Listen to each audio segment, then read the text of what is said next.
everyone, and welcome to Autocrat. It has officially been 1 year since we posted our first episode, so that's very cool. We're very excited to continue this journey, and yeah, thank you all for listening all this time. It's quite strange to think that was a year ago now. Yeah, it is. And look at that, we've nearly finished the first chapter. We'll get there. We'll get there, slowly. It's a very relaxed journey, so bear with us. Plus, you want all the context. Today is episode 46, and it is the last task of Hercules, go fetch Cerberus. I'm gonna guess that this task involves the fetching of a certain Cerberus. Yes. For any of you who don't know, Cerberus is like the three-headed doggy in Harry Potter, Fluffy, which is really, really cute. So let's see how that one is. Yes, Heracles is tasked with playing wizard chess and going to fetch some flying keys and...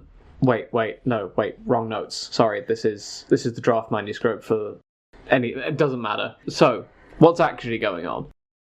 Heracles purified himself with the help of Theseus and the son of Orthus, and then went to Tenerum to go down in the underworld. Okay, I'm guessing the underworld has a set number of entrances, and this conveniently happens to be one of them. Exactly. Right. Hermes and Athena act as his guides, because they totally know their way through the underworld. They know exactly where they need to go. Take that corridor on the left, not the one on the right, or you're going to get burnt. And just follow me, really. And just don't step in the door there. Oh, no, you did anyway.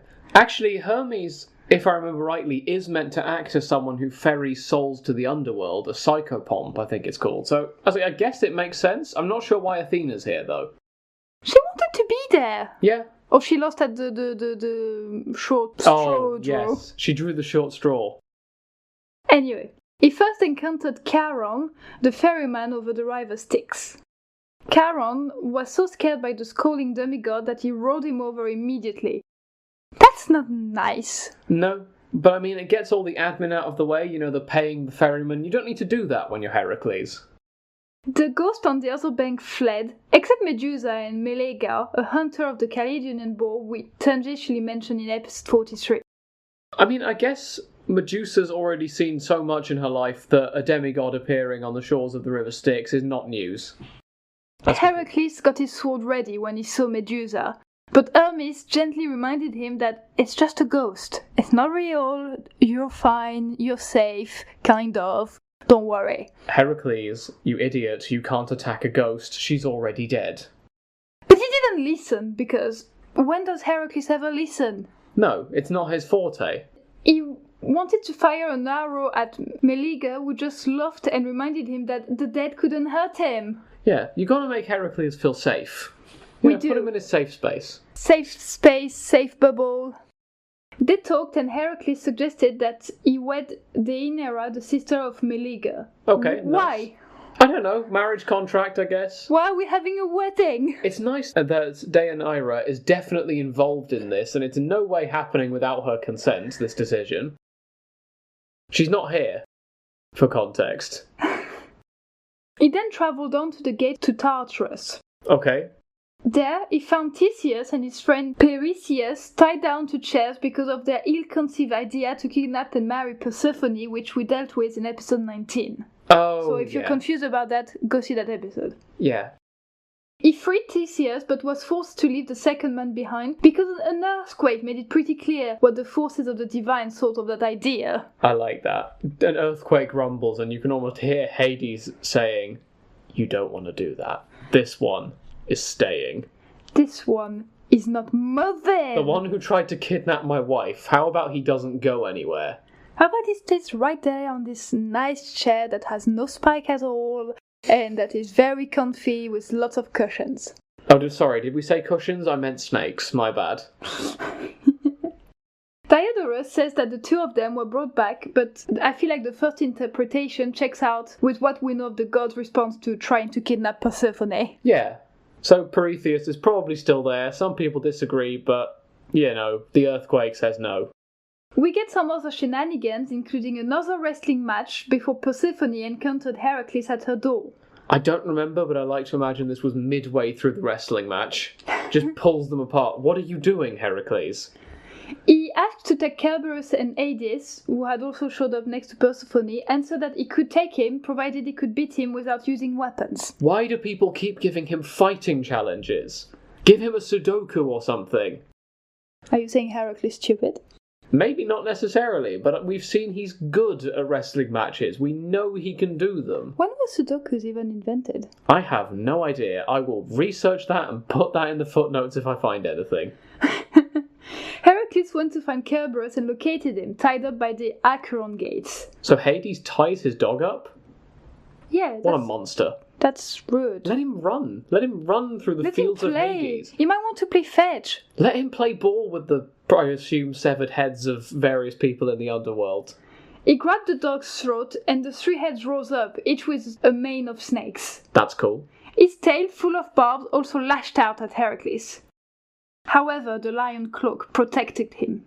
Heracles hung on like grim death until Cerberus finally gave up. Why is it with monsters he fights giving up? Like, come on, you're a big doggo, you can get him! In his defense... Just eat him. In his defense, this probably has been going on for about 18 hours, if I know Heracles. Even Felix could do it. Yeah, off-screen or off-mic, bud. You could totally take Cerberus, couldn't you, bud? That's right, keep sleeping. Yeah. Athena helped Heracles and the dog get back across the Styx. Nice. He then, by a mixture of pulling and carrying, forced Cerberus up until they emerged near Trozen. Okay. He met Eurystheus while he was sacrificing. What was he sacrificing? We don't know. I think it's just a ritual sacrifice to the gods for something or other. It's really not important judging by what happens next. I'm guessing that what happened next is in relation to the doggo, because Eurystheus handed out the best cut of meat to his family and gave a slave scythe bit to Heracles. Basically, I think he killed Cerberus and had him for food, no? No, I think it's just that he comes back with this giant dog and the portions of meat after a sacrifice are being given out. Oh. And he gives Heracles the size of portion you would give to a slave, which Heracles technically is. At least they didn't kill the doggo. No, but Heracles, remember, is famous for his very thick skin and his ability to withstand insults with adult behaviour. But at least the doggo is safe. Unlike his dad, who is dead. Because Heracles killed him. He killed the dad of Guerber? He killed Orthus, remember? Oh. Gerion's 2-headed dog. I think that's Cerberus' dad. And is the mom just one-headed then? And that's why Cerberus 3-headed? Oh, that would be nice. So, Heracles was outraged by the fact that he got given a slave side bit of meat. Yep. And guess what he did? He likes to solve problems with violence. He killed 3 of the sons of Eurystheus in retaliation. Okay. I'm not gonna lie, I feel like he hasn't learnt anything. Yeah, me too. That's how you started this whole task thing. Yeah. He showed Cerberus off to the assembly for a bit before bringing him back to Hades. So now Cerberus is free. Yep, free in the underworld again. Hopefully he admonished Hades for, tying him up and said, let him run around. He was so happy out in Mycenae. The open sky, he gambled around for a bit, he probably did extremely violent things. It was fun. Cerberus free, but you know what that also means? Oh. Heracles is free. Finally. It's finished. And Eurystheus probably motioned to say that there were going to be 2 more tasks, and Heracles just threatened to sick his hellhound on him. After which case, the 13th and 14th task were politely dropped. Yes. So, what happens next? Like, does he go home? What about his wife? What's she doing? Well, it's complicated, because as the listeners might remember, Heracles' wife originally was Megara, but he brutally murdered her in a fit of madness, potentially. Now, in some interpretations, Megara is still alive at the end of this and 33 years old. I think we said she died at the start of the labours, so maybe this didn't happen. I've got the following version of events from Robert Graves and kept it in for reasons we'll get to. Namely, she is wed to a 16-year-old Iolaus, the nephew of Heracles. That won't enrage him at all. Well, I don't know. We don't get a reaction. Maybe he set it up. He seems fine with arranging weddings for people who have no say on the matter. Now, we established previously, I think, that 10 labours took 8 years or so. Well, we can therefore assume each labour takes roughly 8 months, and so we're now at about 9 years and 4 months, or 10 years for simplicity's sake for the whole lot. The reason I'm making this point is we can now establish a very rough chronology. Because we've previously established, via the Peri and Stele, that Theseus was thought to become the monarch of Athens in about 1260 BCE. Now, we know Theseus is king when the labours start, thanks to a particular Euripides play we won't get into here, it's going to take too long to cover. So, it follows that the end of Heracles' labours comes in about 1250 BCE.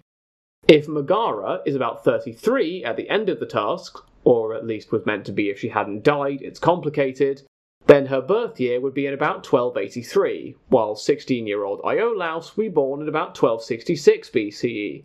That's pretty cool. Yeah, it's probably very obscure and only about 3 people are going to be interested in this kind of chronology, but I thought it was cool that we could do it.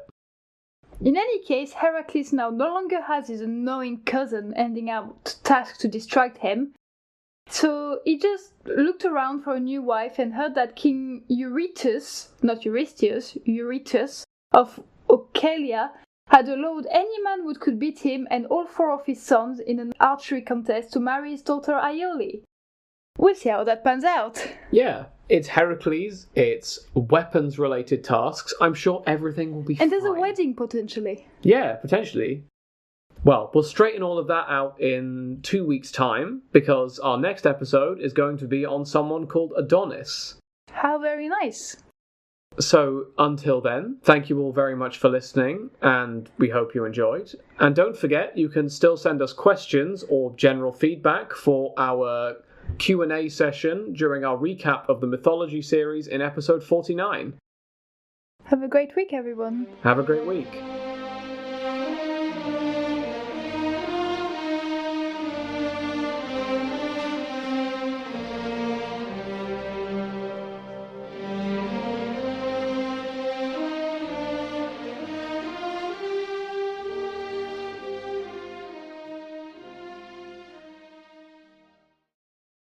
Fluffy's free.